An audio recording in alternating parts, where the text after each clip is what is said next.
put a spell on you.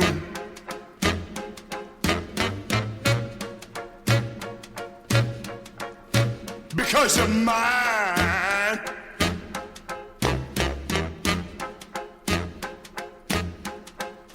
Stop the things you do.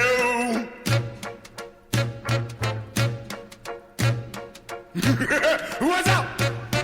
I ain't lying.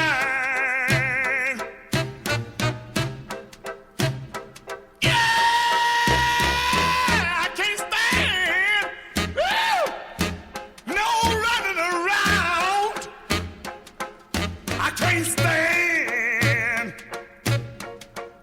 No putting me down. I put a spell on you. Because you're mine. Oh, yeah.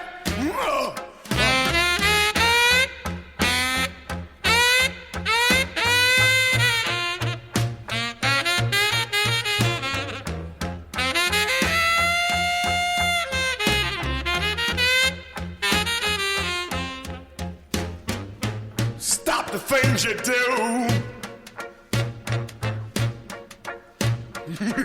What's up? I ain't lying. Oh, oh, I love you. I love you. I love you anyhow. I don't care if you don't want me. I'm yours right now. I put a spell on you. Because you're mine. Ah, ah, ooh, ooh, ah, ooh, da, da, da. Ooh, ooh.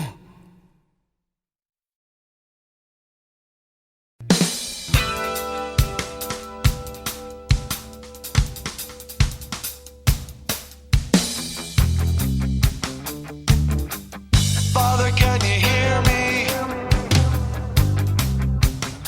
How have I let you down? I curse the day that I was born, and all the sorrow in this world. Let me take you to the hurting ground, where all good men are trampled down, just to settle a bet that could not be won, between a prideful father and his son. Will you guide me now, for I can't see a reason for the suffering and this long misery. What if every living soul could be upright and strong? Well, then I do imagine there will be sorrow. Yeah, there will be sorrow. And there will be sorrow no more.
nothing gets you.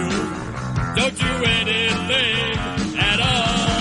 Go ask us. Oh, it's just that big tall.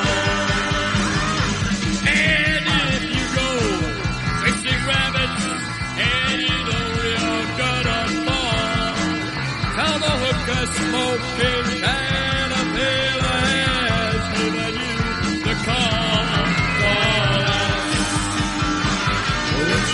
Just slow. One man on the treadmill gets up and tells you where to go, and you just have some kind of mushroom in your mind is moving on. Who has Alice? A fictional. With logic and reflection.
Damned, of course, on Wintershins Radio.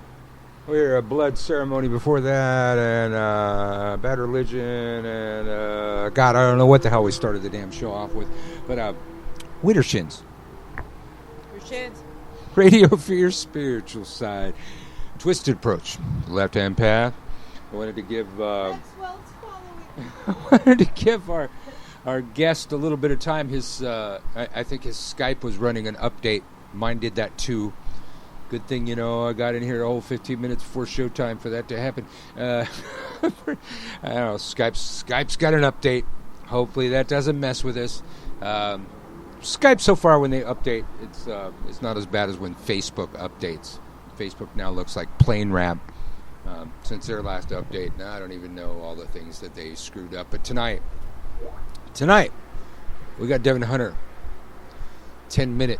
Comp says, oh, well, all right, well, so with further ado, in about 10 minutes, I think, we're going to have our guest.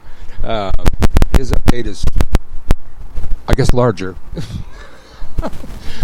Mine didn't take that long. We got to have shitty internet here. Hopefully that mic's not tripping. It looked like it was tripping. I'm not sure. Oh, give him 3. All right, I'm going to give him 3 minutes. Now I'm going to give him a call. But I see, we're getting messages through Skype, so the Skype is working. But tonight, pretty excited. I thought we'd had him on the show, but then I remembered, no, that wasn't my show. It was a guest I arranged, but I'm pretty sure we had Devin Hunter on Candelo's Corner back when I was the co-host over there.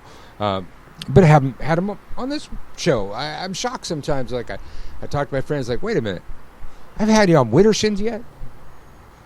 Up in your page all day. You're up in my page. It's like we're liking each other's shit, and it's like, and you got a book coming out, and I haven't had you on the show. So, my bad. I don't stay up on things sometimes enough for somebody that runs a sometimes pagan gossip show. But I've been watching Devin post stuff about his upcoming book, and there were several things that fascinated me about the book. First of all, the book's called The Witch's Book of Mysteries, and I'm not sure how many mysteries we have. Yeah, Devin was on Candelo's Corner, Two Moons said, and I guess you'd tell me if my mic was fucking up. I keep seeing this red line, but yeah. I bent the plug last time, but it's still working. I need to get a new mixing board for this damn thing. But The Witch's Book of Mysteries, I believe it was just dropped. It was supposed to come out today, I believe, but I think it dropped a couple days early. He sent me a link to it. Looking at the link, reclaim control of your magic and your life, transform your limitations, enter the pyramid of light and the labyrinth of darkness. Now, Devin Hunter is the author of groundbreaking works, The Witch's Book of Power, The Witch's Book of Spirits. Makes a wonderful statement on how you can deepen your witch power and further develop your relationships with familiars, guides, spirits, and gods. And when I searched, but before he sent me the link, I just searched Devin Hunter author on Google. Apparently there's a comic book author with the same name. Okay, I think he's ready. Apparently there's a comic book author with the same name. I don't think that's him, but maybe I'll remember to ask him if that's him.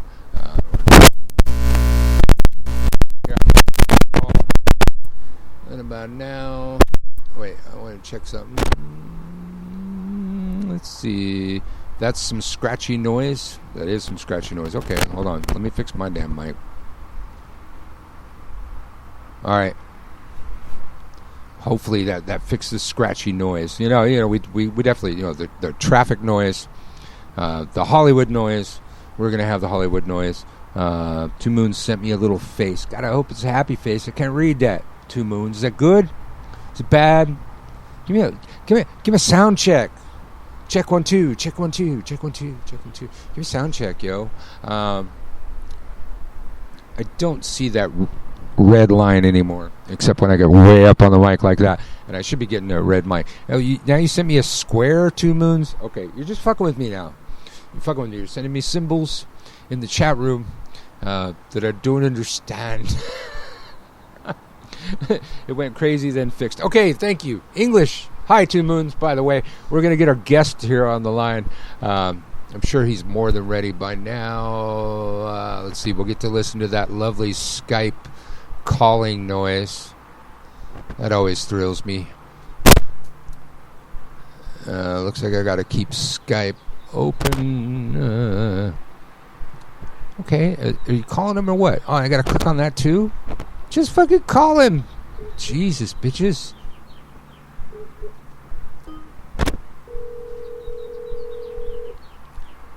Oh wow, can you guys hear that? There's an actual ring noise. I never hear that. I usually hear the little... Maybe that's the thing. Yeah, that's the thing they updated, I guess. They got rid of the song. Yeah. Oh. Well, I know Devin was ready. Oh, don't... wait a minute. You got a message?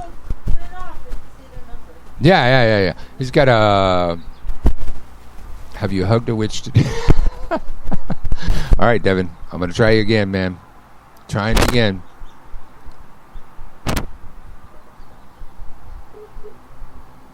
only like Mario.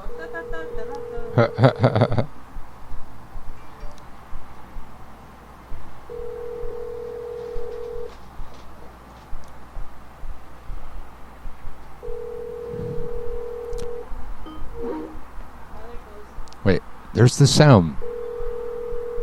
Wait, is Devin calling me? There he is. Wait. Okay, Devin's calling me. All right, I think I got him there. Hello. All right, I hear him, and now you hear him. All right, I think you called me. Hello. There, that worked. I don't know. I called you, it didn't work, but you called me, and it worked. Hey, Devin, I just told him a little bit about your book. I don't know if you were listening. How are you? Welcome to the show. Merry meet. I'm good, man. How are you? Good. I spent the day, or a large portion of the day, building furniture for my wife while listening. I spent a large portion of the day on WordPress. On WordPress, I was building furniture and listening to the Modern Witch podcast. Nicely, well polished, good sound quality. You don't have microphone problems like we have here. You don't have traffic in the background like we have here. That was some good shows. I really liked it. I liked the guests. I think I listened to the most recent 4 I think, in the Modern Witch, if they're in order. But Yeah, good show. Yeah, it's a process. Yeah, we took years off, and I just was focused on writing books and traveling, and didn't get to do much podcasting. And then we decided that had to change this year. So we ordered a bunch of shows and scheduled a bunch of interviews and all of that fun stuff. And so it's a pleasure to come back and do it. And I'm glad that people still want to listen to it. And because it's been like 9 years, 9 years of podcasting. So. I mean, we took 2 years away, but for 9 years. So it's a pretty cool audience, I have to say. We've got a pretty incredible group of people who just keep listening for some reason. So I have no complaints. I'm feeling very blessed, actually. Nice. Well, it's a good show. It was good information. It sounded good. You got, what do you say? It's like when we're what, a year, 2 years? Witterson's not a very old show. They haven't been around that long. It'll be close to 2 years. I think it's about 2 years, like that. Yeah, we're rather makeshift. Sometimes with this over here on Spreaker, we have an app, a phone app, and if we don't have a guest, I'll often do the entire show off my phone. And there was one time, like my kid was at the orthodontist appointment, bless you, and we were late, and I just stuck it on the dashboard. We did the show from the car. Great. It was great options like that. I don't get those options with Blog Talk or a lot of the other places I looked. I'm not sure exactly where you're. That's true. Yours is like just hosted through your website. Yeah, I produce everything. We do everything. Nothing is live, so we do everything in advance. And then I have like a week or two to edit things, and then I just post it up. Actually, I use a really cool company called Podbean, and we have a network. So there's the Modern Witch Network. Is what it is technically, but yeah, we have more shows coming out. So we have a show called New Aeon, which is because Modern Witch really the focus of Modern Witch is life and style for the modern witch. That's kind of our approach to it. So we don't get to get into some of the stuff that I would totally love to get into, like talking about aliens and crazy shit and that kind of stuff. So I always wanted to have kind of a coast to coast show. So we created New Aeon to be our coast to coast meets kind of Oprah. That's kind of that's the goal with with the New Aeon. So we'll see how it goes. So you're a younger man than I. When you say coast to coast, you talking George? You talking Art? Well, both. I mean, Art. I mean, how okay, so you knew Art. You listened back then. I mean, and that's it's so iconic. I mean, especially for me wanting to get in and doing this stuff, Art Bell was absolutely instrumental. So the world is a different place now. But coast to coast. That's pretty prolific. It's to me, coast to coast is just as prolific as like Unsolved Mysteries. Well, hey, if the listeners ever want to look it up, in their archives, if you look up the Mr. Fidget broadcast on the Art Bell show back coast to coast, your Uncle Birch under a different name, Phil Free. My pirate radio name. I ended up on the show. I ended up on the show from a payphone where Mr. Fidget ended up calling in, and I ended up being able to get in when I called in from home. We talked about pirate radio, and we got Art Bell to say, do a what do you call it? Sound? What? I forgot what he was going to say. He said, we got Art Bell to say, Freak Radio Santa Cruz 96.3 FM. See you in jail. A promo. We got a promo from fucking Art Bell for our fucking pirate radio station. It was a very weird night, a very random thing, but I ended up on Art Bell. We're good. I got about a half an hour we talked on the damn show. But Art Bell used to have Evelyn Puglini, the witch that would be on the show. Do you recall her? Yeah. She was hardcore. She was Strega. She teach you how to hex in a heartbeat. She didn't have any problem. And then I remember when George Norrie took over, I fell asleep listening to the show like I usually did with the Art Bell, and I woke up like in one of those panics, like somebody's like hexing you or something, like you want to run across the room and turn on the light. And what I wanted to do was run across the room and turn off the radio. And the only word in my head when I awoke was Ravenwolf. Ravenwolf. And it was George Norrie's first witch that he had on the air was Silver Ravenwolf. And I don't like her. My subconscious was warning me. It said, "Don't sleep anymore. Silver Raven Wolf's going to program your brain." I don't know how you feel about it. Yeah, I haven't gotten into George Norrie as much. But hell, I would listen to the aliens shit if you did it on your show. It makes much sense as anything else. You know, Yeah, I think it'd be good. Coming down on one beam of light makes as much sense as any other fucking beam of light. I'm willing to say that I don't have a fucking clue, and I'm willing to accept that's whatever the best it part. is. So why not talk about it, right? Because nobody really knows. So, yeah. So that's. I'm with you. It's an interesting time to get to develop all of these different projects and have all of this stuff going on. So, but audio, radio, that was always a dream of mine. And so now that I get to do it as an adult on my own terms, it's pretty nice. So, I like it. So you work in the witch store, or is that the word? I don't know what word you'd use, but that's what I would call it. Yeah. Well, we call the Mystic Dream. Well, I don't know about the guys, but I like to refer to the store as a spiritual discovery shop. Mostly just because it doesn't. You walk into our shop, it doesn't look like it's a witch shop. I mean, there's herbs up, and there's we've got spirit boards and all kinds of shit. But it's the first thing you see are crystals and self-help books and things like that. So we try to be as diverse as possible, and our particular area, there just really isn't a whole lot. So so we try to cover all of our bases. And the store used to be super, super new age. And we have our 30th year anniversary this October, which is pretty cool. And so 30, totally nice. feeling you on 30 years. Yeah, it's it's kind of incredible. So we're gearing up for that, and thank you. Yeah, the stores, it's an interesting thing to be the current steward of, and just try to get it and help it discover its own identity and all of that fun stuff. So, but yeah, our store is, we really couldn't get away with having a spooky shop. And so one day, that's my goal. I want to have like the walls are black and there's mirrors on the ceiling and all of it. I want to go super crazy, crystal balls, skulls, mounted bugs, everything. So that's a goal, but I don't know when I'll be able to do that here in California. But so one day. Yeah, I think I had the opposite experience. When I opened my shop in Santa Cruz, I tried to keep it low key. I think I called it religious and spiritual supplies. Tried to keep it vague. Vague didn't work in Santa Cruz. When I painted the words witchcraft all over the front of the place and on an A-frame sign, it's like that's when it really got some notice. I mean, there's plenty of new age shops and plenty of other shops, but until I really went all out. But I know I haven't been to your guys' shop. Marta here has, but I recognize that in the area where you're at, you gotta give the people what they want. You gotta stay in business, and but it's it's cool that you can have any witchcraft stuff in there. But so you gotta have crystals and jewelry and gifts and things. That's what's gonna keep the rent paid. And paying rent is important. But I'm actually I totally sympathize with Marta, because I spent half my day on the beginning of revamping the store's website.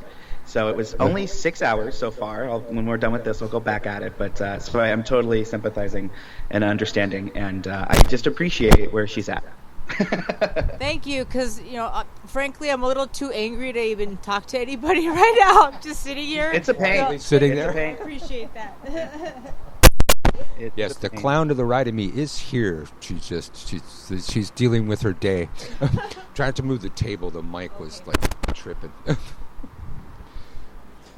right, so Devin here, he's working it every day. You guys have a school over there. I was going to write down what you called it, but I heard it on your podcast today. But you're doing a lot of teaching over there at the Mystic Dream. Black Rose? I think Black Rose is the tradition, but I thought I heard a name for the school. A thing we do. Yeah, no, we've got the Mystic Dream Academy, and that's the extension of the classes and stuff that we do at our physical store. And in that, there's a bunch of different classes people can take. So, we've got Black Rose, which is it's a kind of this really interesting hybrid tradition that me and the guys just kind of came up with to fill in some really important holes that we had with our students, and it became this really incredible community after a couple of years. So Black Rose is there. We've got the advanced training for my program, Sacred Fires, and for Storm stuff with his fairy tradition. And then I have a Witch Power Masterclass, which goes with the book series that just is complete as of today, I guess, with the book release. And so and then there's a bunch of other like little evergreen classes and things like that. So pretty much the idea with the academy was we could do what we do inside of our store just online. And we're just always growing, and that's going to get a big revamp right now. We've got this really wonderful tech guy who's helping us out with that, and so it's a lot of work. I was just complaining the other day. I was like, I haven't had a day off. It was Sunday, and I'm sitting down and going through emails, and then I realized at 4:00 I was like, oh, it's Sunday afternoon. It's about to be Sunday night, and there's like almost no weekend left to weekend with, and it just you work all the time. That's the name of the game. Yeah. So you're teaching in person and online? I missed that part. Nice. Video, audio. How are you doing that? A little bit of everything. So the class, but for the most part, if it's like a live class, then people can just jump online and through the academy, and we do things live. We're actually Storm and I are teaching something for the Temple of Witchcraft. Not this weekend, but next weekend, and people can go. You can go to templewitchcraft.com. There's info up on to get tickets if anybody wants to do that, and that's pretty cool. So we get to work with other groups and organizations and do as much of that as we possibly can. But for the most part, the MysticDreamAcademy.com is where we do our online stuff. And, somebody's posting all that in the chat room right now. They're on the East Coast, right? Temple. Yeah, the Temple. Well, they're all over, so they're totally global. But their kind of headquarters is in New Hampshire. Okay. All right. Yeah. 2 Moons is like in the chat room. It's like she works here. She's typing.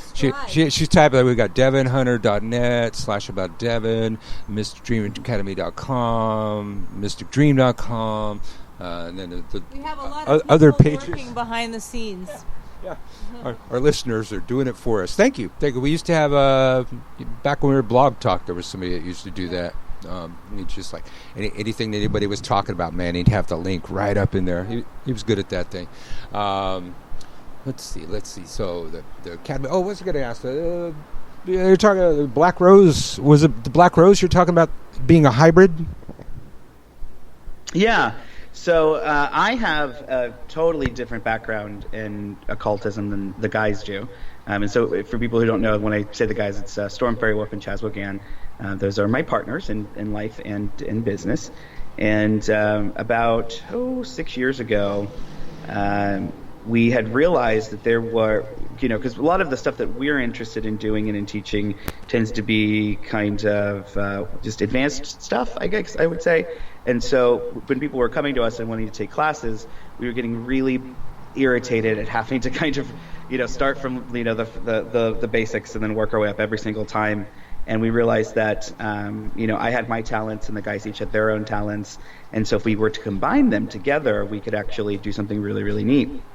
And so Black Rose was kind of born from this need to not just educate people who would want to train with us for the advanced stuff, but to actually kind of put our stamp on, witchcraft essentially and how we look at it and our relationship to it, which is kind of more crafty.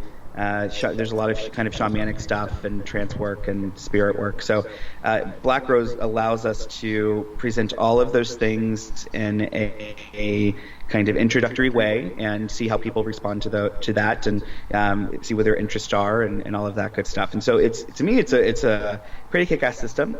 We've got, I think we just have almost 400 people that have signed up or gone through the program completely. So it's a really neat thing. There's a really amazing group of people, and we're kind of all over the world. And so but we don't have like a nice physical place like the Temple of Witchcraft yet. One day. So we're just kind of all over the world, and we're about to expand it so there'll be more stuff that people can take. And it's been a really interesting experience because, again, we really hadn't intended on it being what it became, and it just kind of became something bigger than us, which is always the good stuff, I think.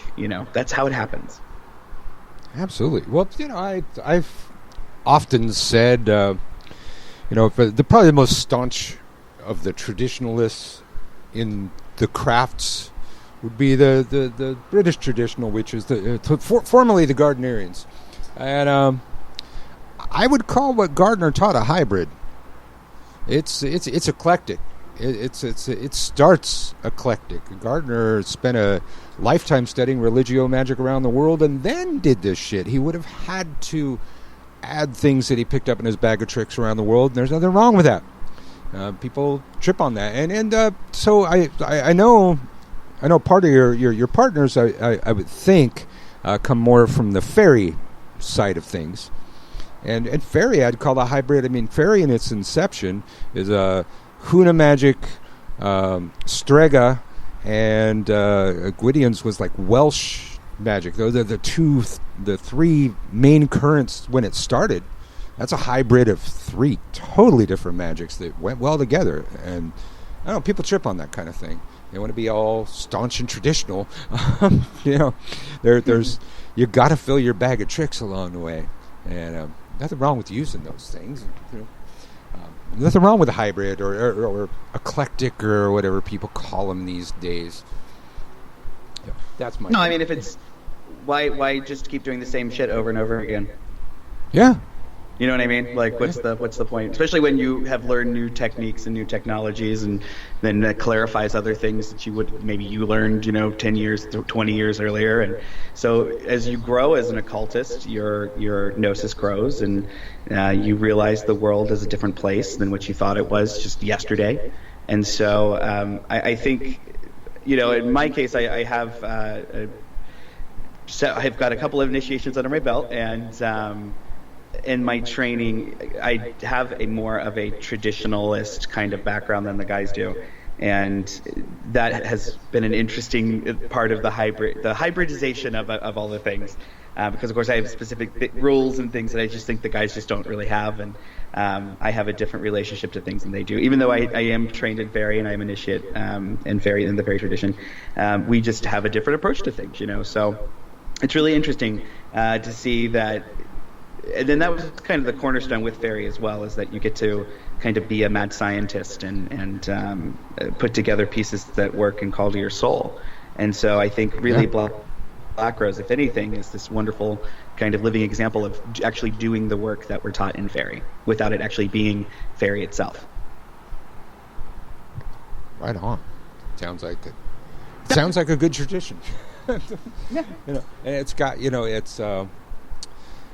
I don't know. When we're talking about traditions, the roots are important, even if the roots are not that old, or if the roots come from, a couple old parts and some newer parts added together. But I always find, I find it fascinating tracing the roots of everything. It's like every magic. I want to follow it backwards and see how it became, how it got to me. Some people are threatened by those kind of things, but I like roots that grow together and create something else. Three people coming together with different ideas and putting together a thing and having it work. That's beautiful. It's beautiful. I don't know what I'm trying to say there. Absolutely. So the book just dropped. Was it officially today or dropped a little early? I think technically it's tomorrow. Usually it's Tuesdays and Thursdays when books drop, but technically I think it's the 8th is what Amazon has on their list. But I know, they were stores sending me pictures of it before I actually had it in my hands. So when it came into the warehouse last month, Llewellyn was just like, okay, just start sending it out. So I got my hands on it finally, and it's even prettier than I was expecting it to be, which makes me very happy. And so it's the end of an era. It's a whole series, and the series culminates with this book, and now I get to kind of put all of that work away and walk away myself and do other things, and so that's kind of exciting. It's that kind of my friend who does she organized a festival. She had said that after the first time the festival was over, she's like, I think I'm going to die now. And I said, well, what the hell do you mean you're going to die now? She's like, well, this was the thing that I feel like I was meant to do, in my life. And so now that I've done it, what the hell's next? And what if I die now? And and she was really serious. And I went, holy shit, that's interesting. And I kind of had that same feeling as well with the end of the series. And so it was like, well, what the hell? What do I do now? Because all of the things I wanted to say, or that I thought could contribute to the conversation that witches were having in an intermediate to advanced place. It was. I was surprised I had this much to say. I'll put it that way. In the context of, are you adding to the discussion? Are you actually, is there something new, or is it just a bunch of the same old regurgitated stuff? Because, really, it almost seems like you could take 10 books that were written in anywhere from the 70s to the early 90s, and then you can just kind of see them duplicated over and over again. And so with me, it was this kind of challenge of making sure that there was just fresh material and there was new stuff that I was able to write about. And so there's a lot of new material, there's a lot of channeled material, there's a lot of stuff that you're not going to see anywhere else. So I am proud of that. There isn't a lot of the regurgitation of stuff. So the series is complete now. So we officially have named it the Witch Power series. And it's the whole series is this really in-depth personal study of your relationship to your abilities as a witch and where they come from and how to hone them so that you can essentially make the most of not only your abilities and your craft, but even if you want to take it to a super spiritual place, regardless of whatever your path might be or whoever you might worship or whatever spirits you might be allied with. Taking it to a deeper place where you can really build gnosis and you can build some of those really deep personal connections with the spirits that you do work with. And so during this series, it's a lot of work. It's really hard. It's interesting to see people make their way through the books, and then just see, like, holy shit, this was a lot more than I was expecting it to be. And when I put this stuff down, it's like, well, these are my practices, and I don't think about how somebody with kids would necessarily have to worry about taking, where the hell they're going to find that 20 minutes a day that I can find, because I'm essentially a single. Well, I'm not single, but I don't have kids, I don't have those responsibilities, and so on and so forth. So it's been interesting to adapt and change those practices and provide them in a different way. And it's just been a trip. This whole experience writing this book series has just been totally not what I was expecting. Right on. Well, I gotta say, we got a book club that started off. Our listeners started a book club off of Widdershins. They've been like, I think they just had Utu Witch Doctor on, and they had a whole discussion with him one night. Patty Negri's books next, and so I got to say to you, book club people, the series he's talking about here, Witch's Book. There's Darren's book. Was Magic Is All in Your Head? I don't know. Anyway, the Witch's Book of Power, Witch's Book of Spirits, are his a couple of his other books here. I've read a bit of the Witch's Book of Power actually, because I think I carry that or something. I carried that at one point or something. Let's see. What was I going to ask you about here? So I'm scrolling through the write-up that Llewellyn has. All of your books through Llewellyn? There it goes. Okay. Yeah, totally. Yeah. So far, everything is from Llewellyn, right. Except I had printed my own magazine for a while. And so those are done through a different company and everything. But yep, so far everything's with Llewellyn. See, do the magazines look kind of like a comic book if they came up in a Google image search? Because I found sometimes maybe I found your books, and then there were several others, and there was like a little thumbnail, it looked like a comic book or something. And I go, no, that couldn't be him. The bane of my existence right now. The bane of my existence is that.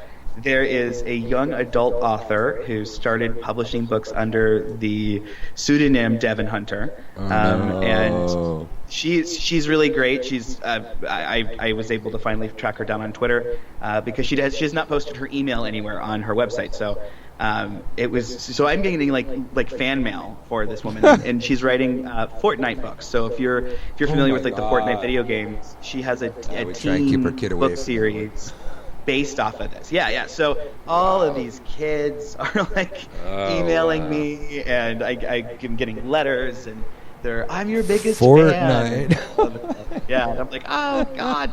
So And Fortnite's a big thing, I guess, especially in like the professional gaming or something. So yeah, it's huge. It's not necessarily my thing, of course, but it was interesting. So last year I started getting these emails, and then there's a book company that a bookseller who had connected me with her stuff, and I was like, no, what the hell is this?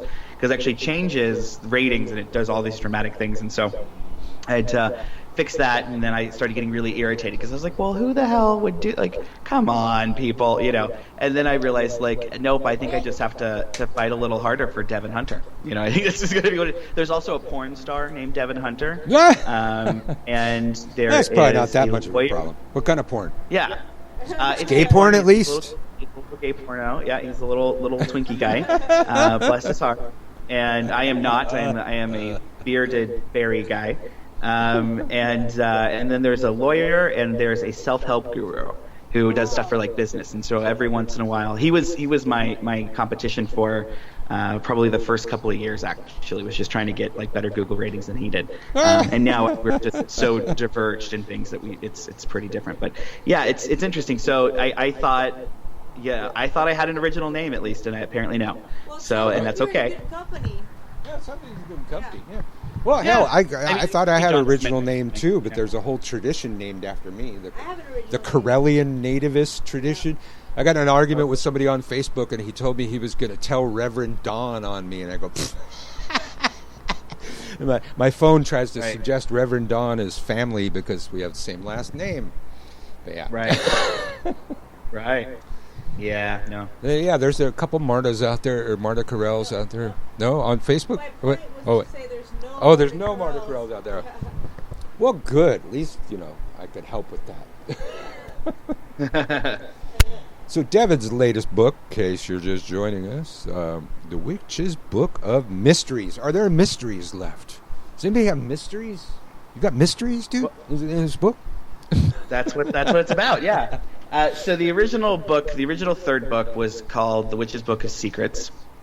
And it was a big honkin' tome of some pretty dark stuff. So in that particular book, I had gone through, because at the end of Spirits, or at the end of The Witch's Book of Spirits, we have gone through a lot of conjuration work and mediumship work and soul flight. And so there's a lot of this stuff that prepares us to go to, in my mind, the things that you absolutely really need to have down pat before you can go start doing stuff in like the Witch's Sabbat and some of those trippier things that we do as occultists. And so anybody can go do these things, but when people would come back and tell me about their sabbatic experiences, I'd be like, well, that was it? Like you didn't like walk away with like a shaking feeling, or like you didn't wake up with the feeling of somebody like in your room with you, or you didn't walk away with like the answer to a problem that you had. So you just went and you danced with like a mandrake plant. Okay. And so for me, because when I was kind of like ripped out of my body at night, and I would go to and I figured out it was because I had ill-placed statues, but I was getting like ripped out of my body at night and taken to this Witch's Sabbath place, and I would have these incredibly trancy, trippy, life-changing, life-altering experiences, and then like the next day I just would be just shaken, because the things were so intense and so real, and it for me was just a life-changing practice, and it lent itself to some of the really, really deep work that we do as occultists, working with some of those higher consciousnesses and working with angels and demons and some of those other things. So it was a really exciting thing to write Spirits, because I got to put it all out there and talk about the channel of magic I had the channel of magic I had channeled, the form of magic I had channeled, which we call the Keys of Hecate, and then there's 33 spirits in the back of the book, which we refer to as the Vex Nakari, and that's a whole thing in that part of the book. So if you're interested in that shit, go check it out. But at the end of that, we have totally prepared. We've aligned ourselves with really incredible, powerful allies, and we're ready to do some really, really cool stuff. So I get to pick up where I left off in that book, and then the Witch's Book of Secrets, which was the original third one. We went really deep. So we went into the underworld, and we kind of just stayed there the whole book, and it was the criticism was more that the way that it ended left people in a place that was probably not the best for them, because we just went so deep. And in my head, I was like, well, it's a manual for doing this type of work. And I hadn't really thought of the journey that these people had been taking while they had been reading the book series. And so I ended up taking a big step back and had to rip out half of the book. And that half of the book became something private for my tradition, and all my students got that. And what ended up getting inserted into it was this incredibly, again, I keep saying incredibly trippy because that's all I could think of. Those are my words for it. This incredibly trippy work that involves aspects of what we usually refer to as traditional or sabbatic craft, things that we think of like the witch's sight and the witch's dream, and taking that to a really, really, really intense place, and kind of opening up the idea of what does it mean to be an advanced practitioner? Like, where should you be at? Where should your mind be at? What should you be looking for? And then breaking down some of the things that we were taught along the way that we don't necessarily need because they don't actually serve us. So like the idea that everybody has, we could look at the chakra system and say, oh, look, this is how your energy flows. Well, maybe, but maybe not. And, even the three souls and fairy, with the way sometimes people look at those, I'm like, maybe not. And my problem is I came to witchcraft as a practicing psychic who was involved in psychic communities and psychic groups. So for me, I have a different set of standards than what a lot of witches have. And it's not me trying to be an asshole. It's just there are things you could not get away with when you're sitting in a circle of mediums who are legit mediums that you can get away with when you're in a circle of pagans and witches. There's just checks and balances. People will spot fake shit out a mile away. And so there's this high level of expectation. There's this high standard of practice. And so I came into witchcraft, and I was having a lot of those practices, or a lot of those experiences, and I was able to just get better, just take myself further and ask more questions, and really do that work of the occultist. And what had ended up coming out of it was this idea that we have a transcendental relationship with the universe, essentially, and we can kind of break it out. One of the core ideas in fairy that really affected me, and it's a core idea in every witchcraft tradition I've studied, whether you don't find out until the very end or not, but this idea that the universe is this living, breathing entity, and we are inside of it. We're like cells in the body of this thing, and that has always been this just trippy, just hard to wrap around kind of idea. And so in this book, I get to explore all that, and that to me is the really juicy stuff that I get to explore. It I haven't seen anywhere else. The closest thing I've seen to it is some of those grimoires that are like $700 to $1,200 on Amazon or online and things like that. And I tried really hard to respect those tradcraft roots that I have, while also kind of challenging some of the things that I think are just some preposterous, some things that we've just kind of agreed to accept as this is just the way it works, and when not necessarily. And it's been an interesting experience writing this book. This book was very divinely driven, whereas the other ones I felt like I got to kind of summon up and conjure, and they felt witchier in their inception, whereas this one felt like it was like a 2x4 to the head. And they just kept hitting me until it was done. And then it was done, and I'm looking back on it, and I'm like, holy shit, like, this is real. This happened.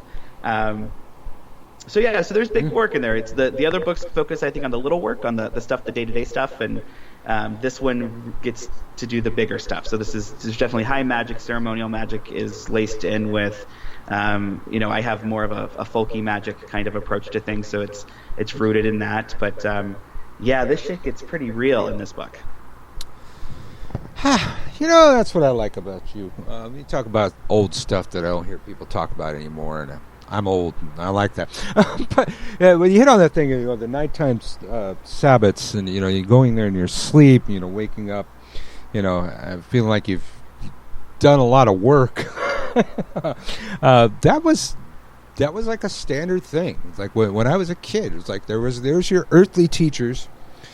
And you got your spirit guides, but then your dream guides. I always remember they taught me, try to get to sleep before midnight. A couple times a week at least. It was a hard thing to do. To a teenager, but the thing was they called it wisdom school. This is where you really get taught. It's like all this stuff that we're down here giving you. These are symbols to trigger your subconscious, and the real stuff's going to happen when you're asleep. And that's where you're going to learn your real craft. And that was a loud fucking motorcycle. Jesus, it's still going. There we go. That's I don't see that kind of thing anymore. There's so much, so much old craft just lost because we're moving so goddamn fast. But I saw you mention or here in the write-up of your book a word I don't see many people use, even though it's in the Bible. The Grigori. I think Gramassi was the main person I saw using that word all the time, and it's just most people say, old words don't mean anything. It means a whole lot more than watchers. To use the old term. I like that. Tell us about the Grigori. Oh wow. So that's like a whole. I literally had to write 3 books to get to that, because they're so epic, and I mention them in every book, and I kind of drop hints about them, but then when we get to this third one, there's a huge amount of Grigori work. The whole last half of the book is all just Grigori stuff. So the Grigori are, different traditions look at it differently and look at the concept of them differently. But there's this line in the Gospel of Aradia, and I think most witches are familiar with the Gospel of Aradia, and in it talks about Diana going to the spirits. I'm going to say it was the spirits before time, or the spirits before creation. And so it's this idea that there's these entities that exist that are greater than her. Okay? And in her creation myth, it has the creation of the universe in it. So we have this really interesting kind of idea that there are these consciousness things that we can kind of tap into. And if we get into, when we think about the Grigori are those things. And so they're the spirits that exist on the edge of the void. They're the spirits that, and even calling them a spirit is like a misnomer, because that's like an oversimplification, big time. I like to think of them as like the spiritual consciousness of space, the spiritual consciousness of time, the spiritual consciousness of matter and energy and, quintessence. And the Grigori they're the pillars of the universe. And so they are holding up the stars and the planets that revolve around them. They are the big core computer programs that run the universe. So if we want to think of the universe as a being, we would say that the Grigori are their bones and their blood and the stuff that makes them. And without the Grigori, that thing couldn't exist the way that it does. And so what we do a lot in occultism are we try to get to, I think the Greeks called it, the Romans called it the Initia, which are these kind of like these primal forces that existed, and without them, nothing would exist. And so like the fundamental building blocks. And so the Grigori are like the spiritual consciousness of the fundamental building blocks of the universe.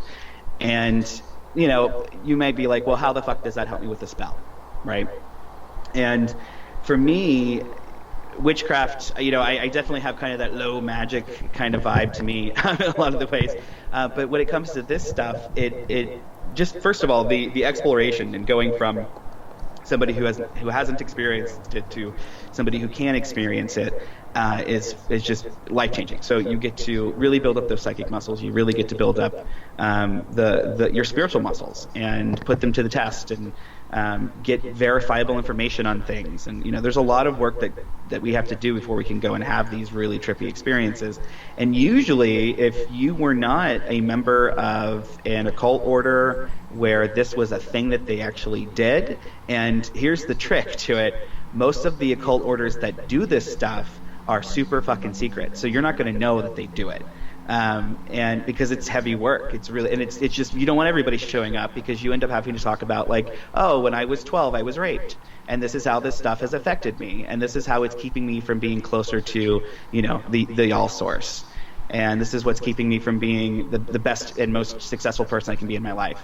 And it's these trippy stuff that, one of the things I say in spirits a lot is the spirits are going to use your shit against you. So if you have a bunch of shit and you haven't processed it, you need to know that going in, right? Because it's going to make it harder. And it's going to make it, the temptation is going to be even harder, and it's going to be even bigger, and it's going to be easier to fall off, your intended path and direction and so on and so forth. So when we get to like the Grigori, all of that has to be taken care of. I mean, you really at least have to be in a place where you're not a mess, where your life isn't a mess and you're not feeling lost. And that's why, again, there are multiple books to get to this point, because we want to go through those things. We want to process. We want to know where our power is and what takes our power away. Because if you go to meet a Grigori and you're this like sniveling little human being, it's not even going to pay attention to you. Like, why would it? We are not even dust, in comparison to what they have to worry about. And so it's, so there's all this work that we do to go and do that and rise to the occasion, so to speak. But the Grigori are, they're different from the Watchers. The Watchers, although they get often kind of mixed in together, and it's kind of easy to do that. The Watchers are more of a specific thing that came from Enoch, and the Book of Enoch and the Enochian angels, and it's even interesting with them because when we get into the Watchers, a lot of the times they'll conflate them with the four archangels, and you can do that, but I think it's important to just remember that not necessarily is that the best way to go. And so kind of different things. Yeah, kind of different things, and because they're technically supposed to be the fallen angels, and so they're the ones that came and that are stuck here because they were helping us out, and so they have dominion over certain things. So you'd call to a Watcher because that Watcher has dominion over, reading the stars, or the ability to make something from metal, so on and so forth. And so that's why those Watchers are kind of in the place they are. But then we have like the crazy conspiracy theory stuff where the Watchers are the aliens that came down and genetically altered us so that we would evolve faster, and you've got all of that fun stuff. So there's a whole lot to it when you really get into it. I don't get into that stuff because I think it's a little crazy, but I do totally think that there are some interesting spiritual things that have happened to us and will continue to happen to us, because I think our existence is at least primarily focused around that. Excellent answers. All right, let's take us a little break. Wittershins, we'll be right back with Devin Hunter.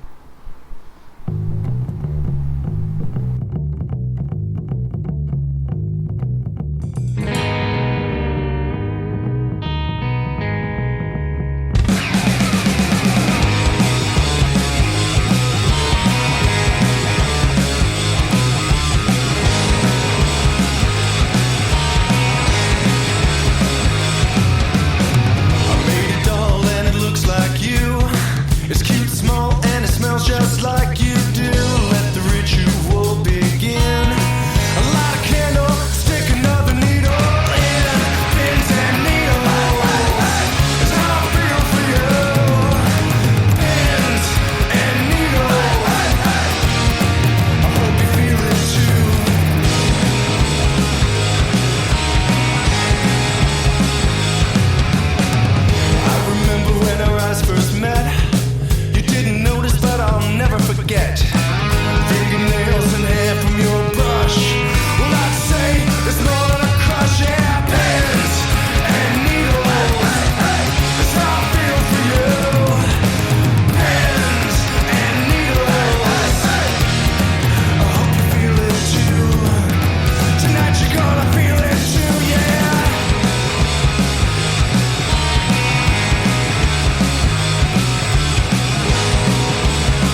the world's forgotten boy, the one who searches and destroys.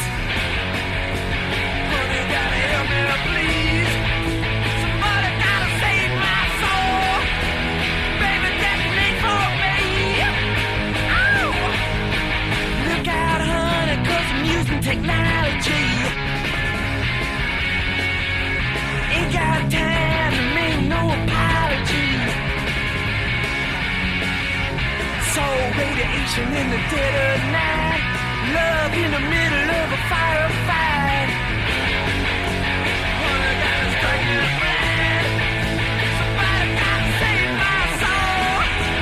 Baby, better take my mind. And I'm the world's forgotten boy, the one who's searching to destroy. And honey, I'm the world's forgotten boy, the one who's searching only to destroy. Hey!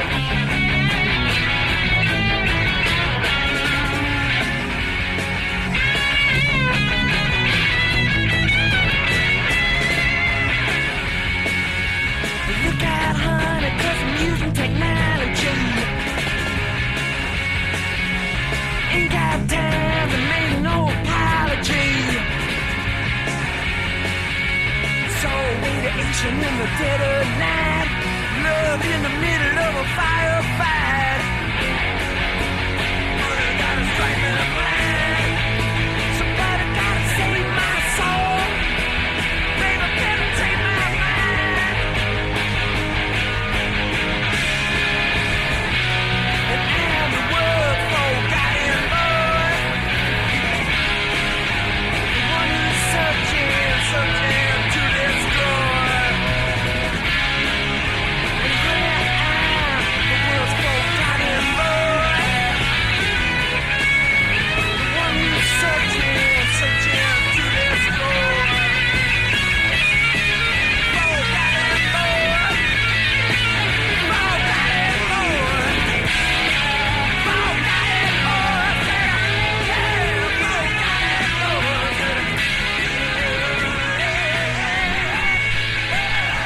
Wow. Of course, it's Iggy Pop on Witterson's Radio. We heard the Stellar Corpses for that. You can reach us at wittersonsradio@gmail.com. You can find us on Facebook at, I believe it's at Wittersons Radio. I don't look for Wittersons Radio in our freaking logo. It's easy to find. We're all over the place. Whether you're listening to us on Spreaker, on Tumblr, on SoundCloud, on iHeartRadio, and the other bunch of places that I don't even remember where we're broadcasting, there's probably a follow button or a way to set up an account. You got to do that, because we over here at Wittersons, man, we got a large package. We can go 3 hours, unlimited times, 3 hours per day if we want, and had nothing better to do. We did it once just to test it, just to test you people. We could do that with our package. We can go on the air whenever we want. We're on every Tuesday, 5 p.m. Pacific Standard Time, and any other time we want. So if something's going on, there's some breaking news, stuff going on in the world, Wittersons might just pop on the air and you won't know, because you're not following. And you'll have to listen to us in the archives when it's old news. All right? I'm just saying, follow. I'm an anarchist. I normally don't like followers, but follow, goddammit. Now, and I got to tell you about this other thing. You know, Hexfest is coming, right? It's coming right around the corner. I know it, because I'm having to figure out, how to take care of everything and get to New Orleans before August 9th to the 11th, 2019. Join in the magic. Tales of the magic of the Crescent City of New Orleans stretch back over the centuries. It's an enigmatic place where voodoo, hoodoo, witchcraft, and even Christianity blend at the crossroads of spiritual power. On August 9th to the 11th, 2019, Brian Kane, Christian Day, and the Witches of New Orleans present Hexfest, a weekend of witchery held in the heart of the historic French Quarter. The conference opens with a riverboat ritual and on an authentic steamboat on the Mississippi River by 2 full days of workshops, drumming, and ritual at the Bourbon's Orleans Hotel, a venue riddled with a history of hauntings. Hexfest has gathered root workers, voodoo priests, and other magical teachers from within New Orleans and around the world to offer their time-honored wisdom. Between workshops, attendees will love the magical shopping in our on-site vending hall where you can purchase powerful ritual tools, signed books, exquisite jewelry, and spellcrafts, handmade by true practitioners. All right, this is the part where I got to take a breath. Clear up a lung. The presenters for 2019 Hexfest hail from across the spectrum of witchcraft and magic, and it's a long damn list, and it includes Brian Kane, Christian Day, Austin Shippey, Byron Ballard, Carrie O'Crow, Christine Steffens, Dorothy Morrison, the Dragon Ritual Drummers, Fiona Horn, Hoodoo Senmois, Lady Rhea, Laura Tempest Zaycroft, Michael Carell, really? Melissa Mayhem, Patricia Telesco, Rosemary Ellen Gilly, Sally Ann Glassman, Sandra Maria Wright, Senelius, Sarita Deste, Star Cassis, Star Ravenhawk, Witch Doctor Utu, and Yeshe Matthews. Oh, man. Whether you're a beginner or an advanced practitioner, Hexfest will help you discover the secrets of witchcraft and expand your mastery of the magical arts. Go to hexfest.com and get tickets. Tickets are selling out.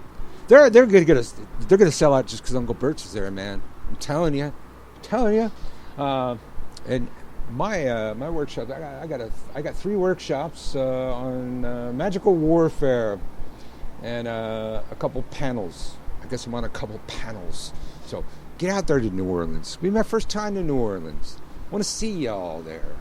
Come on, check out Hexfest. Soon we'll be plugging the Conjure Galas. That season's coming up right around the corner, but we're doing the summer stuff right now. Now, if you're just joining us or you don't remember, Devin Hunter's with us tonight. We're talking about his new book. Well, we've been talking about his new book, his old books, his podcast. We've been talking about all that stuff. But the Witch's Book of Mysteries just came out on Llewellyn. You know, you can go to Llewellyn's website and find that.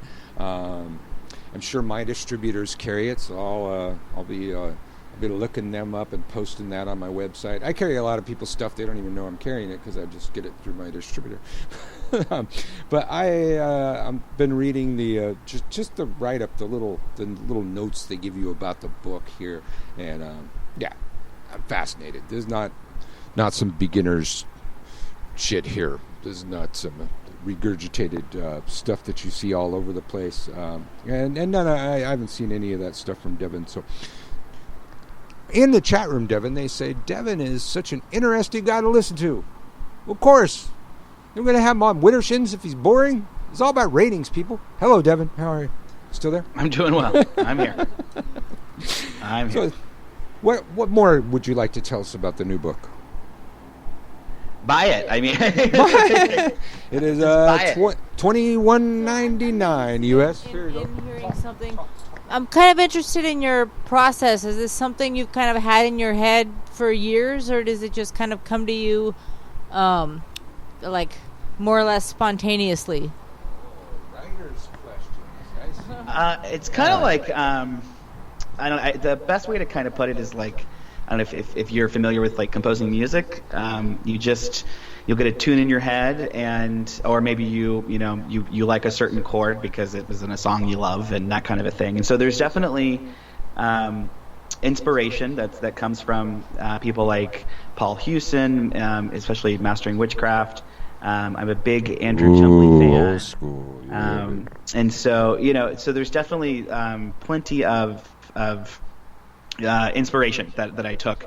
And wherever that is, I totally tell you where it's coming from, because I want people to go read the books that I was reading, because that's, helbviously it helped kind of inform what I love ended that up that's back in great. print. It wasn't for a while. Yeah. That was in my Wicca 101 class back in the 1980 or something like that. That was required reading, and it's very different than a lot of the stuff we're going to read these days. Yeah.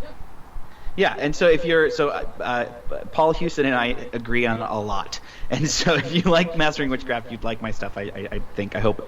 And so the first book was, I didn't intend on this being a series, and so the first book definitely kind of left me with that urge to go into things there's no way I could have gone in the first book, and with the second book, that's when you get to see more of me. You get to see more of my style.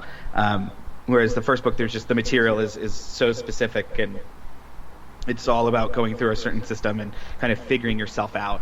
And so I think to some extent, kind of the first book has a lot of that. There's a lot of quizzes, and there's a lot of looking at your birth chart and figuring X, Y. There's a lot in there. And so it's definitely more pulling together things that people are least familiar with. People understand the idea of like energy alignment, and so when we go to take that stuff further, it's not a big deal, right? Same thing with astrology. Like everybody understands at least the basics of the signs, and at least what an earth sign is and things like that. So when we get to take it further, it's that foundational stuff should hopefully be there by the time they pick up my books. And then when we get into spirits, that's when it takes on a whole new life of its own. And all of that was channeled. And so that's all my stuff. That's all of my biases as a medium are in there. All of my little tricks, and there's all of that's in there. So I really wrote the books so they could be manuals for my students. And so so you really get a good look at what my tradition is, and the work that I created for the tradition just by reading the books. And then. So the second one has a lot of channeled material. Probably 2/3 of it's just all channeled stuff, and new spirits and new ways of looking at things, and so on and so forth. And I talk about the actual process of channeling. So to get the keys of Hecate, I worked with Hecate for over a year, and she kind of piecemealed these keys out to me, and I worked with her and my familiar spirit, and we worked it out. And then when we get to the spirits in the back of the book, that was a really, really weird and difficult thing to do, because there were 33 of them, and writing a grimoire for 33 spirits and how to invoke them and work with them. That was intense. That was really, really intense. And then I was kind of burnt out for a little bit after that. And then I had an angel come and knock me over the head, and I went, okay, now I know how to finish this up. So it was just really, so you definitely get, by the time we hit the end of the second book, we're definitely swimming in, angels and demons and fairies and dead people, and it's all there. And then we move into the third book, and it's about kind of internalizing all of those things and saying, okay, well, when you, as a witch, we can say, we do believe in these things. We do believe in these spirits. And for me, it's not even a belief, because it's just as real as like going to the grocery store. So because of that, we have to take them into consideration when we're just living our life and trying to cast spells and do magic. And we also have to take into consideration that there's other psychic things that we're just subject to. So for instance, like there's cultural egregores that we have to deal with. Women know this super well. Gay men know this super well. Yeah, cultural egregore. So, all right, so we live in a Christian society. Yeah. And so, so much of just the way that we view each other. I mean, hell, women have to shave their armpits and their legs, and we're not allowed to see their nipples. All right, that's all part of this kind of thing that we've created. We have to navigate through, and that's just like on a basics, like upfront level. That's the stuff we can see. And so that's all kind of part. If we think of that as like, well, these are just mental biases. Well, thoughts have power, right?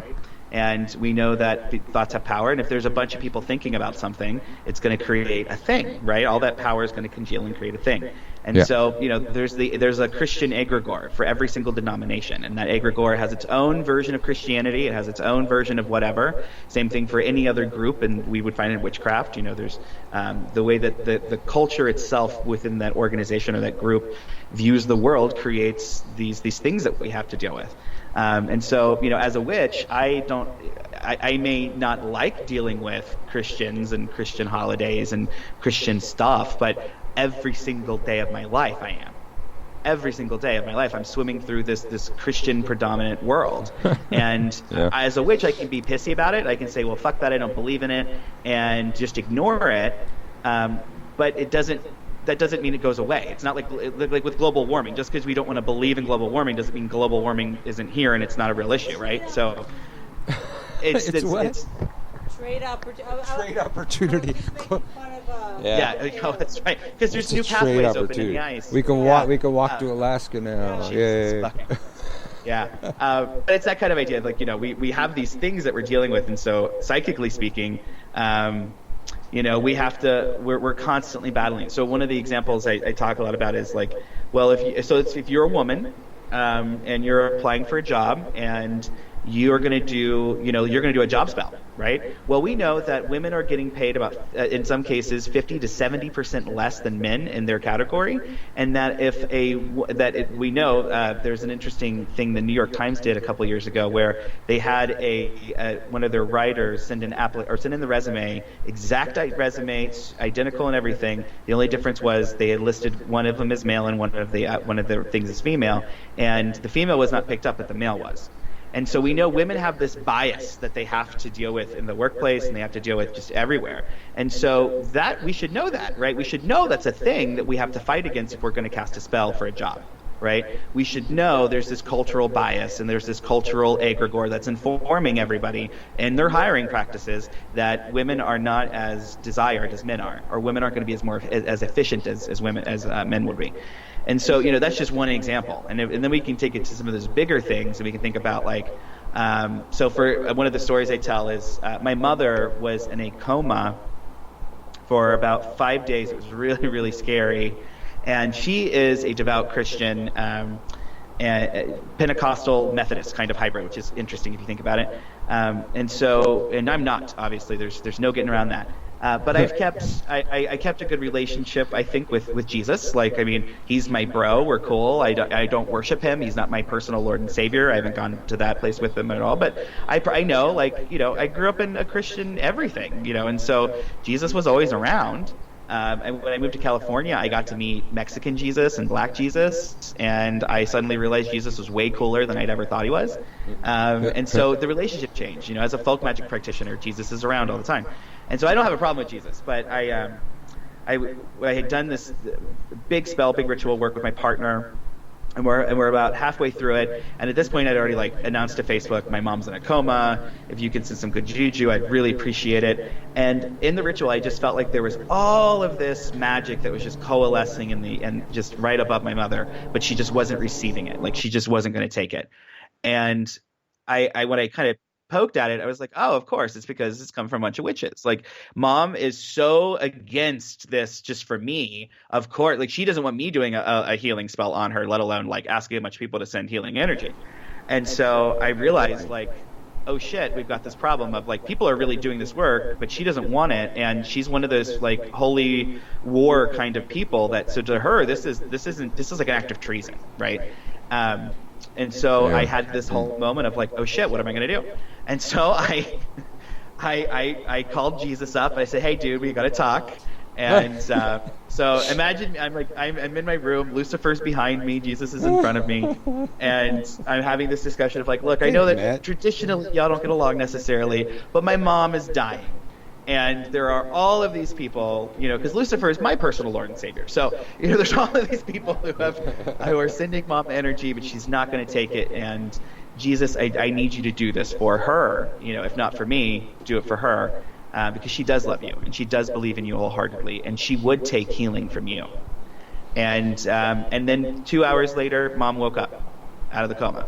Nice. And so that's an example of well, just because we don't want to deal with these things doesn't mean that they're not real. Because if we want to say that our stuff, our shit is real, our thought forms are real, and the stuff that we do is real. Well, what do you think is happening when you've got hundreds of thousands and millions of people over the course of a time period all feeding their psychic energy into a belief system and a way of thinking? We have created all of these different versions of Jesus, right, based off of a certain denomination's personal take on him. right? It's just like I was saying. So we've done this as witches too. We all have our different Hekates. We all have our different Cernunoses, and if you're somebody who's interested in African diasporic stuff, then you're all going to have your own relationship to those spirits, and it's all there. I mean, this is all stuff that we know. We just don't talk about because it threatens the idea that it's real. Because we don't, for some reason, embrace this concept that, like, at the end of the day, it doesn't matter what magic you're doing. Like, if you feel, A, it's benefiting your life somehow, then that's better than most people get out of their spiritualities. But B, if we really want to be people who are in positions of creating real change in our lives and real change in our communities and those things, we have to start looking at the reality that we live in a melting pot, not just ethnically, but psychically and spiritually, and which is, I think it's much more beneficial for us to understand the landscape and to work with the landscape, because it is nature, it is human nature, and we want to be all about nature, but we don't want to think about the different way nature exists. And this is one of those ways that nature exists. We are psychic beings swimming through this spiritual ocean, and we have to navigate that. We can't be angry at Christianity. I'm not saying embrace it. I'm not saying go and get communion. In fact, there's a ritual in the Witch's Book of Mysteries called the warlocking, which you do to go through and break all of your ties to a church that you would have taken. Maybe you were baptized against your will, or you had confirmation. Actual oath breaking. Yeah. Actual right on. So that's in there. So I'm not advocating like the assumption of Catholicism into your craft, but I am saying you're a witch, you have to deal with this shit every day, and it's much better for us to embrace that than to ignore it, because then our shit goes way further. But the consumption of Catholicism in your craft, like they made that really easy. It's like I totally feel what you're saying. I spent most of my youth pissed off at the Christians. And as I got older, and we became we got access to more information about our craft. It's like I started to see the big picture. It's like while their ancestors may have tried to kill our ancestors, they really wanted to be pagan, because they adopted all of our shit. They tried to kill people off and adopt their shit. Extreme cultural appropriation, but there's just very little that I know of in Christianity that can exist without pagan. All of their holidays are based on it. They attached the entire mythos of Jesus to the sun god mythos. At the Council of Nicaea, they did that specifically. So I nowadays I like to say, I like to thank the church for providing my ancestors a convenient place to hide all those years while they were out in the world hunting them. They built churches on the sacred groves, making it nice and warm inside. They allowed people the peasants to build the pagan gods into the churches themselves, right there on the very walls. They're changing all of the gods and a couple of the goddesses into saints. That made it really easy. So it's really easy for people to make that conversion, but it's like, the way I look at it now, it's like, God, they really wanted to be us. Even some of the Christmas carols just can't exist without Druid symbolism. So I kind of look at it with a sense of irony and kind of chuckle under my breath now. And I used to be very mad at them. Yeah, no, it's fair. It's totally fair to get mad and to be mad, and especially when so much of what we, or at least I don't know, what I would look at and say is wrong with the world comes from these particular beliefs. We don't need to take care of this planet because we're just all gonna die, and some dude's gonna come down and fix it, and that's not going to happen, right? Yeah. And so it's easy to get angry, and it's easy to, just like this anti-abortion bill that was just signed in Georgia today. For fuck's sake, there's this is stuff we have to deal with. It's oppression, and I think witchcraft, if anything, is a response to oppression. And so, especially if you're coming from Aradia, I can absolutely, see where you pick that up. Yep. That's really kind of all thing. Versions of her mythos are based around revolting and rising up. Even Grimassi's versions, which is the basic same same persona. Just I think Gramassi's version, she was more like an avatar, or the goddess had descended upon her. And then Leland, it's, she's a goddess, come down here on a beam of light. Just like the ancient aliens, but I don't want to go there. But still, same basic tale. Tale of revolting against the church and clashing with them. She's definitely one of my my patrons. So I want to ask you a question. I'm not even sure how to frame my question yet, but I was listening to one of your podcasts today, and you were talking about some of the challenges as a gay man of dealing with the typical wheel of the year procreation cycle within all of the rituals.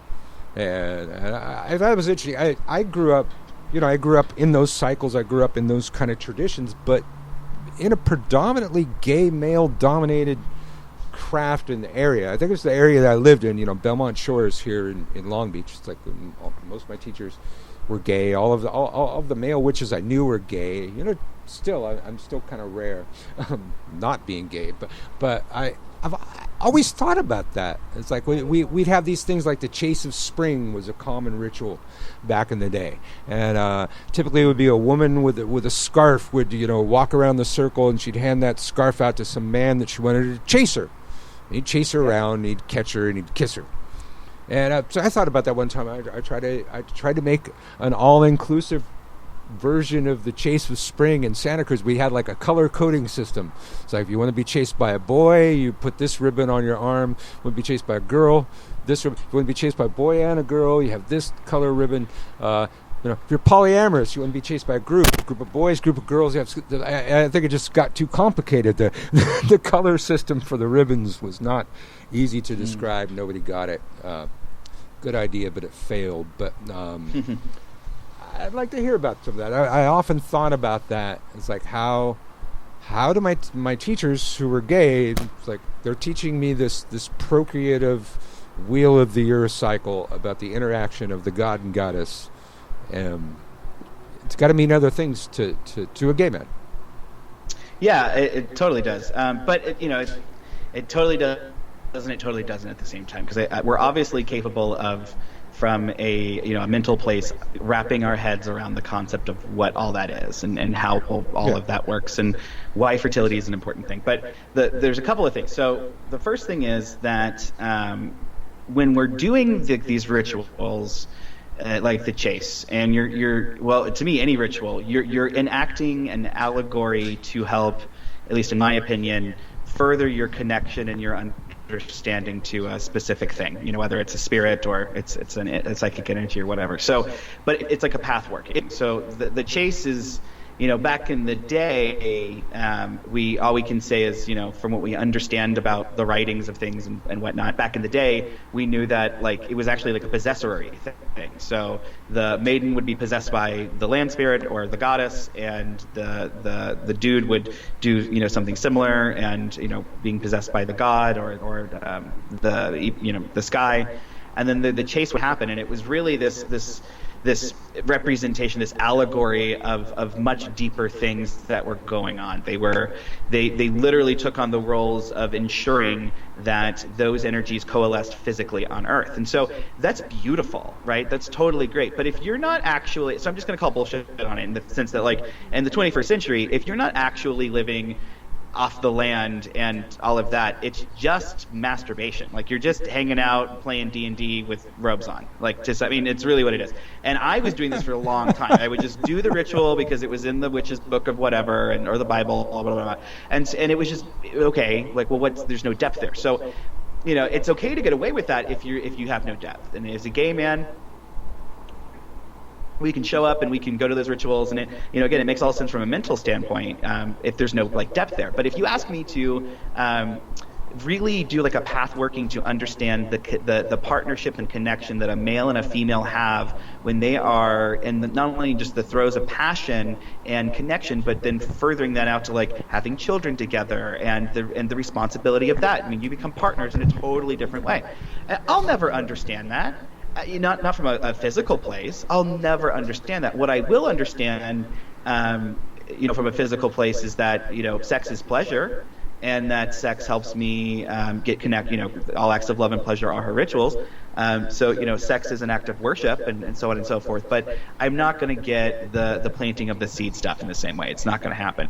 And so I would go to these. I'm from the Midwest. I'm from the Cincinnati area, and I grew up really I live Brown County, Ohio. It's the shittiest little place on earth. But grew up right on the northern tip of Appalachia, and it was really, really hetero. And so I met other gay witches after, thank God, to the internet, but they were just as mind-fucked as I was about all of it. And so, because you thought this is the way it was. And so what it does is it furthers this idea that there's something wrong with you as a gay man, right? Because your spirituality is all about fertility and the cycle of stuff, but you can't actually engage in that, and so it makes you an outsider. And so it's hard, it's very difficult. So there's a couple of traditions that spring up that really address it, like the Unnamed Path, which is done by the late Eddie Gutierrez. He was a big, really into Eddie. giving. Eddie. Eddie was a great guy, and he created this tradition where people could go and explore their spirituality. Gay men who love men, could go and explore their spirituality, and that's all fine and dandy too. I think that's wonderful. I'm a member of a queer men's group of practitioners, and they've changed my life. I'm so much more confident about who I am as a gay guy and as a practitioner because of them, and so I understand the importance of these spaces. But when we're dealing with the public and we're dealing with inviting people who maybe are newbies or whatever, you have no idea what's going on inside of their mind. You don't know what they're struggling with. You don't know any of this shit. And we tend to make these like sweeping statements that are like based off of this kind of old, and it's not even old, it's just outdated pagan philosophy about how the only elements are earth, air, fire, water, and spirit. That's bullshit. That's just bullshit, right? We can say the alchemical elements, but then even then we're talking about them as allegory, right? And so they're not like, so we have this aging process that we need to do. And I think as we as a culture just are getting more intelligent, we're becoming more aware of the spectrum of humanity. It's our job to go through and update our shit, and I think it's important to have women-only spaces. I think it's important to have cisgender women-only spaces. Like, I get all that. That's fine. Like, let's go do those things. Let's just be respectful to one another as we're doing it. Like, we don't have to go into the closet and scream while we're doing it. You can just go into the closet and go deal with your shit and come back out when you want to play with everybody else. It's fine. Well, that's been the hard. Go ahead. I didn't want to cut you off there. Oh no, go ahead. I'm done. Well, as you're talking, I'm thinking as a heterosexual man, it's like there was one time I wanted to get a woman pregnant.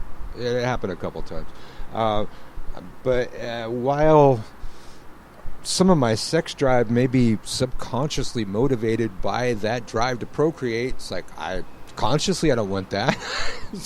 It's about pleasure. It's not even about that. So I've often thought that too. It's like the fertility of these rituals, like, really kind of translates to most people like the fertility of their bank accounts. The growth of their portfolio. Nobody's a fucking farmer. I mean, we grow some plants here and there. Right. And that's the trick part, is there are spirits and there are things out there. I mean, if you want to grow your portfolio, go work with them. Like, it's go do that. That's great. That's awesome. Like, you don't have to be stuck in this fertility thing. And the other thing too with that is, it's kind of fucked up that it keeps us stuck in. So the idea of like maid, mother, and crone, the triple goddess, the idea of the son, the father, and the sage, the triple god. Those things are not just like really bad patriarchal bad, but they reinforce a lot of really horrible kind of cultural stereotypes within paganism that just kind of need to go. So, because what it really is, so for women, it's too young to have sex with, too young to have a child, old enough to have a child, too old to have a child. For the men, it's you're too young to have an erection, you're old enough to have an erection, you're too old to have an erection. And we so we say maiden, mother, and crone. Well, I know women who were in their 30s and had hysterectomies, and so they entered that stage of their life hella early in comparison. I know women who didn't start enjoying sex until they were in their 50s.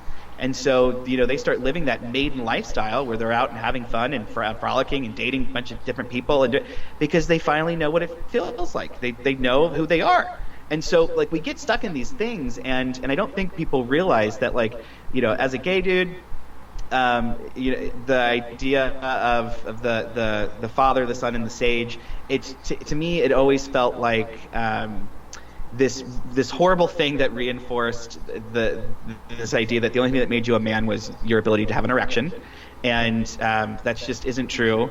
And it's really the weirdest example of this. It's not. I guess it's not weird, but the weirdest example of this for me actually came from a straight guy who had erectile dysfunction. And it was like really, really bad for him. He had gone and studied. He went into therapy. He went and was like a monk for 6 months.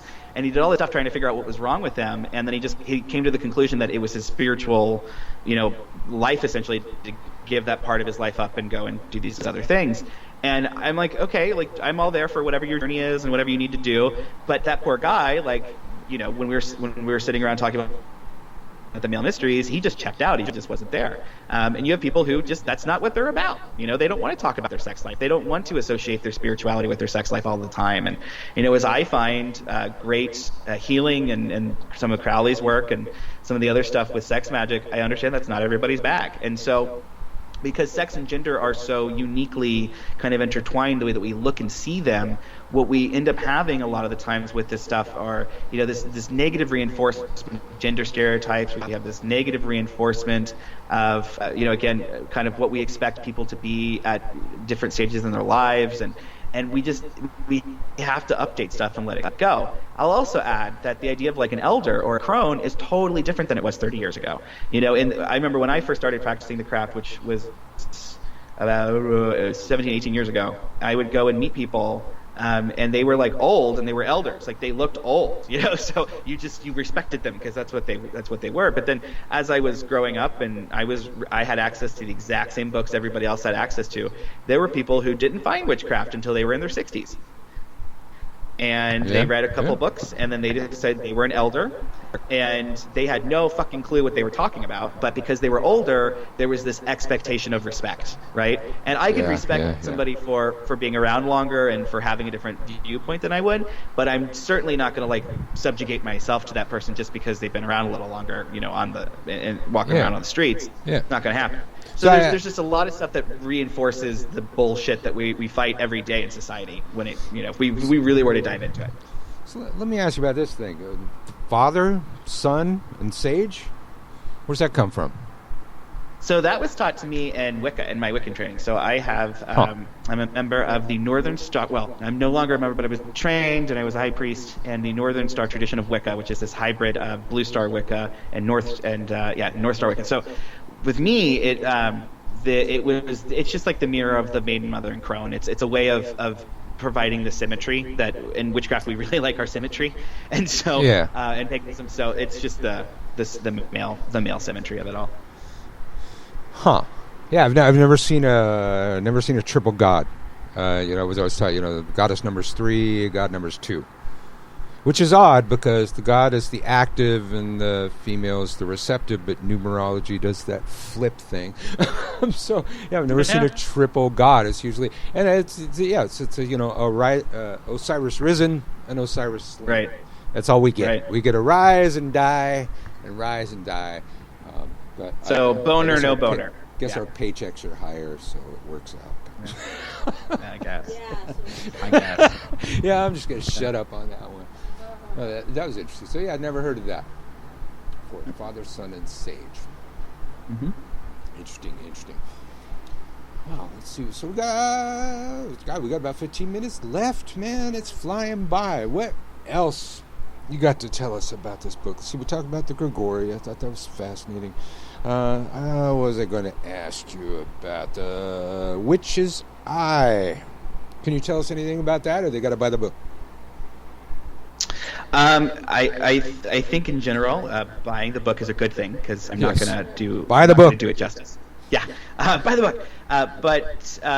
So the Witch's Dream is so we have the Witch Eye and we have the Witch's Dream, and those are the two things that are probably the easiest to get a little mixed up. And so we'll start with the Witch's Eye. The Witch's Eye is that thing inside of you that gives us the ability to perceive the psychic world. And so it's the second sight. You can think of it kind of like that. It's the active part of your psychic abilities that we relate to the witch power. And there's different initiations. It depends on what tradition you come from. I've had a couple initiations where that was like what you did. You activated the witch eye. I had an initiation where you just cleansed it. It just kind of depends on what your tradition is. But the concept essentially is you're going to open up your third eye. And so that's the witch's eye. So the and by the witch's witch dream, eye thing. That's what this sounds like. Sounds kind of like that. Yeah, so that the by witch eye is it's actually a part of a charm that is included in a ritual. And so Storm's a whole by witch eye thing actually is a double thing where he had a magazine called Witch Eye, and so then he printed stuff up that was articles and things from that. So it's kind of this interesting double thing. It's got a double meaning. But yeah, so the witch eye is this. It's just your second sight essentially. And you have the witch's dream, which is it's not a dream. We call it a dream because we want to think of it as like a waking dream. And so the good place to kind of think of it is like when you're daydreaming and you're just kind of off and you're kind of nebulous and all of that. Well, we can be lucid during that time. And so you can be kind of 1 foot in our world and 1 foot in the other world, hedge riding if you want to call it that, like at any point in time. And that's what psychics are doing all of the time. So if you really were to sit down with a psychic medium or just somebody who's like a good channeler, they'll tell you they have to kind of do that. Like we kind of split ourselves in kind of half almost and kind of reserve space in our consciousness for this other thing to come in. And that's the witch's dream. So it's kind of like the platform that you create in your mind so that you can engage and interact with the other side. And the belief is that, we talk about as above, so below. Well, if you can constantly remain kind of suspended in between the worlds, then that process of as above, so below will be a little bit more swifter. It'll be so your spells and things work quicker. It's way easier to engage spirits, way easier to engage spirits that way. So if you're somebody who, mediumship is not something you've been great at, but you want to work and develop that, and you want to work with the witch's dream, it allows you to do that. The other thing is that it remains plugged into certain aspects of the fundamental ritual stuff that we as witches do, at least from where I come from. Namely, what we refer to as like the witch's compass, which is a trippy way of laying out kind of a ritual space, and the witch's tree, which is the concept that the world tree, if we were to view it through the witch's eye, we're going to see the world tree a little differently. And so we refer to that as the witch's tree. So there's all of these things that maybe we were introduced to in some form or another, maybe through New Age practices or even in, like, again, our fundamental witchcraft training, that if we wanted to go deeper with them, and we wanted to challenge some of the concepts that, again, we're kind of traditionally given, we can do that. And that's what we've done. That's what we do in this book. So the witch's dream is it's the world that we create and we suspend ourselves in that interacts and engages with the spiritual world. Huh. Right on. All right. Well, there's this other thing I'm going to ask you about. And as I'm reading this, it occurs to me a long time ago I ended up in Santa Cruz in the mountains in a circle with Allison Harlow, an elder in the fairy tradition. I've been in the circle with her a few times, but I was actually performing the ritual that night, and it was a Samhain thing. We were doing the 9 gates of the underworld ritual, which tended to be traditional for me around Samhain, and the goddess has to, lay her crown or scepter at the different gates and has to bow before death's scourge. Classic, even Gardnerian stuff. I remember Allison Harlow got all wigged out and said that the ritual we were about to perform was like a third-degree fairy secret in her tradition. And I said, well, Gardner wrote it in a book, so I don't know. It's in a bunch of books. It's interesting, yeah. So I was looking at it, so it's like you can't have a secret that's in a book. Right, no. Well, you can, but you just don't let people know it's a secret. Yeah. So that's interesting. I had the Descent of Inanna was my second degree initiation in Wicca. Yeah, and that's so we similar. did Same. Yeah. Yeah. And so I can tell you, going through, fairy has one initiation, and there's like a rite of passage that's done before that, and at no point, I guess, the themes of death come up, but that's pretty standard in occultism. I can't say that is would, I mean, maybe like one tiny tenth of maybe a thimbleful of that, but I can't say that would, no. From my experience, the fairy stuff is way different. Yeah. And that's what I thought. But I've known a lot of fairy teachers that weren't actually teaching fairy. But you have the 6 gates of the Labyrinth of Diana in here. What, if anything, can you tell us about that? Okay, so it harkens back to the Grigori. So the basic concept with this part of the book, and again, it kind of culminates all of the work that we've done in all 3 books, is there's a couple of things. There's a couple of things. The first thing is the idea, and again, in witchcraft we like symmetry, and so in my tradition we got rid of male and female as being necessarily the representations of the symmetry that we're working with. We really focus on the idea of vibration and what you're resonating with. And so, but the closest thing that we have to that are what we refer to as the divine twins, which are classically presented as male and female. And so you have the male and female, it's the yin and yang kind of thing. But for us, it's light and darkness. And the idea that light is all things that are made of matter, and that harkens back to this idea, the creation myth, which is hinted at in Aradia, and it's hinted at in the book Mastering Witchcraft. But is when Diana was created, we believe that she is the darkness. So if we think of space before there were stars was just empty darkness, right? And so that's Diana. And the light, which is Lucifer, she chased for a very long time until she realized that it was inside of her, because she was the darkness, and it was really that the darkness defines the light, not the other way around. And so when she embraced him, all of creation came about. And so that ball of light became all the stars in the heavens, and of course we know that from all the stars came all the planets and all life. And so we really kind of, the way that we approach it is that the realm of light, or that particular half of the universe that is made of light, is all that we know. It's the stuff that we see. It's our physical embodiment and all of those things. And so it's knowledge, right? It's that which we know. The darkness is that which we do not know. And so it is the great mystery. And so that is Diana. And so the Labyrinth of Diana, which is what this last part of the book is really about going through this mystery and shaking things up. So we go through and work with 2 different sets of Grigori, the traditional alchemical set of Grigori, which are of earth, air, fire, water, and spirit. And we relate those to Lucifer. We refer to those as being the points on the pillars of light. And so the other half, the first half of the universe that is light, is all that stuff. It's earth, air, fire, water, and spirit. And then we flip it over and we have the Pyramid of Darkness. The Pyramid of Darkness is that stuff that we do not understand. We know it's there. We know there's a mystery there, but we don't quite understand that. And the spiritual elements, if we want to call them elements, those initial things that we work with in it are space-time, matter, energy, and quintessence.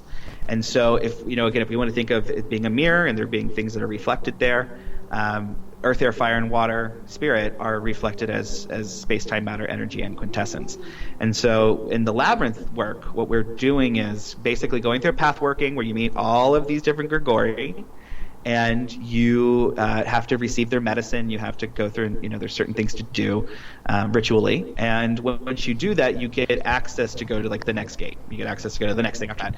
At the very end of this ritual, after you've gone through everybody and you've met all the stuff and you've done all the pondering and things that you have to do, the ritual culminates in a trip to the edge of all things, the edge of creation, so that you yourself can go meet those spirits that existed before everything existed. You can go meet God herself, as we say in the book. And so in that part of it it's really deep occultism. It's really, really, really deep occultism. It goes far beyond normal witchcraft, and it goes into things that are not meant for me. The mysteries that I talk about in the book are really just there to prompt you to start your own exploration of things. The belief that the most powerful initiations that we can get as witches come from the spirit world. I mean, you've got your teachers. Like I have my students, I'm going to initiate my students, and but they're learning what I think is important.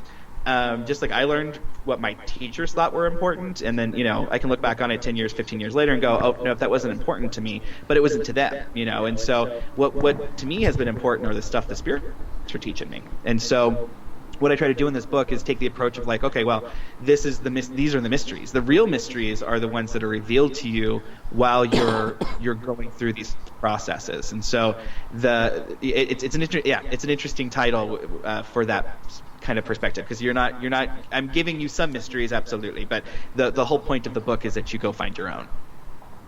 Absolutely. That's traditional, isn't it, Devin? It has been a pleasure having you on Widdershins. We got like a couple seconds here to go. You got to check out his book, Witch's Book of Mysteries. Check out the Modern Witch podcast.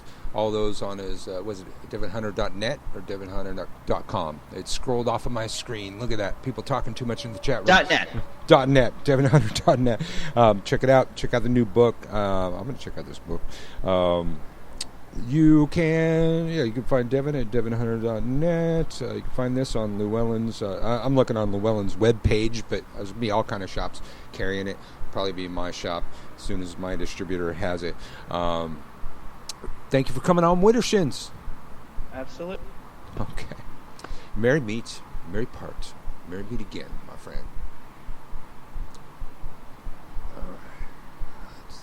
And you can find me, Connie. Yeah, you're late, Connie. I didn't think to see you here there, Connie, but it is a pleasure to see you here on Widdershins. I guess you're going to have to listen to the archives because the show's almost over. I'm just going to talk about myself right now. You can find me at on YouTube at FreakPhil1309. That's FreakPhil. The number's 1309, where I have countless free teachings in the arts of witchcraft. Those want to pay for the more volatile teachings that I have to offer. You can find me at gumroad.com/witchschool. That, of course, is WITCHSKEWL, where I just started another year and day course, and there's actually a couple more days that you can sign up to it. It's open till May 15th. Look for the May 1st Witch School Year and a Day course, or something like that. But it's at gumroad.com/witchschool. That was a friend of mine, Devin, and I always liked his stuff. I like his approach. I'm going to like his book. Read one of these books. I had one of these books in my shop, and I remember picking through it, or my online shop at the very least. But yeah, Devin, great guest. We'll have him on again. I saw the Widdershins Book Club people were in there. I definitely recommend Devin's work for the Widdershins Book Club. Again, catch me at Hex Fest in August coming up. We'll be back next Tuesday. I don't have a clue what we're going to do next Tuesday, but I usually don't have a clue till a couple days before that. I just booked Devin like 2 days before that. So good show. If you missed it, Connie, check out the archives. The archive will be up like I think it happens shortly after I end the show. But yeah, Devin Hunter is a good guy, and his partners and the Mystic Dream, love him. Never had anything bad to say about him. Thanks for coming on, Devin. We'll have you on again soon. Thank you all for coming to Widdershins, and you all in the chat room. The chat room really started to take off towards the end of the show. So, again, people, here at Widdershins, I'm going to have to talk about our package one more time because I can. Because even though it's 7 o'clock right now, the show's not being cut off because our large package that we have here at Spreaker.com allows us to go on the air 3 hours a day, unlimited times per day. We theoretically can go on the air all day long. We did it for 9 hours one day just to see if we could. When news is happening, when things are going on, when we are bored, we might go on the air randomly. And if you didn't follow us, you won't know. You won't know. So I don't know if I know if you're on Spreaker.com, it's pretty easy to hit the follow button. You set up an account, give them your email, whatever, sign up your Facebook. It's really easy. But if you're listening to us on Spreaker, SoundCloud, Tumblr, iHeartRadio, and there's several other places where we're broadcasting. They probably have a follow button. Something like that, where you can sign up, like follow the show. So follow the show, because we don't only go on the air Tuesdays at 5 p.m. Pacific Standard Time. We go on the air whenever the fuck we want.